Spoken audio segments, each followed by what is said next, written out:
वैदिक पीरियड यानी वैदिक कालीन सभ्यता। वैदिक कालीन सभ्यता जो है प्राचीन भारतीय संस्कृति का एक कालखंड है। उस दौरान वेदों की रचना हुई थी।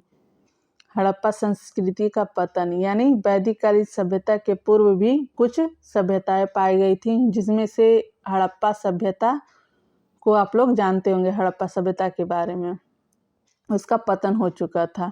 हड़प्पा सभ्यता के पतन के बाद जो है वो वैदिक कालीन पीरियड का आविर्भाव हुआ था, यानी उदय हुआ था।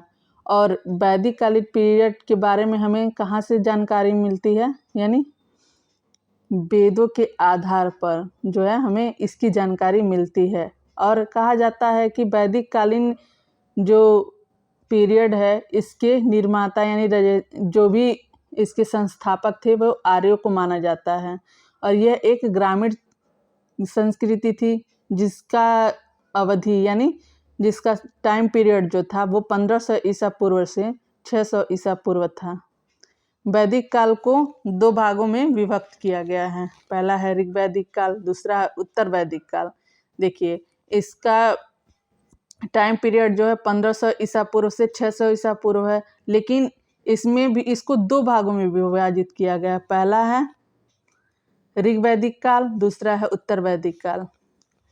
1500 ईसा पूर्व से 1000 ईसा पूर्व तक जो है वो ऋग वैदिक काल को माना गया है, और उत्तर वैदिक काल को जो 1000 से 600 ईसा पूर्व माना गया है।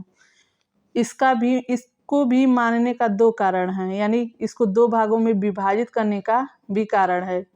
देखिए पहले जो है 1500 ईसा से पूर्व से 1000 ईसा पूर्व तक ऋग वैदिक काल में जो है वो ऋग्वेद की रचना हुई थी, और उत्तर वैदिक काल में जो है सामवेद, यजुर्वेद, अथर्ववेद, ब्राह्मण ग्रंथ, उपनिषद, ब्राह्मण ग्रंथ, आर्णक्य, इन सभी ग्रंथों की रचना हुई थी।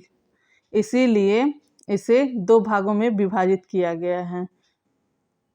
इसकी जानकारी जो हमें वैदिक पीरियड के बारे में हमें जो है जानकारी चारों वेदों, उपनिषद और ब्राह्मण ग्रंथों के द्वारा प्राप्त होती है।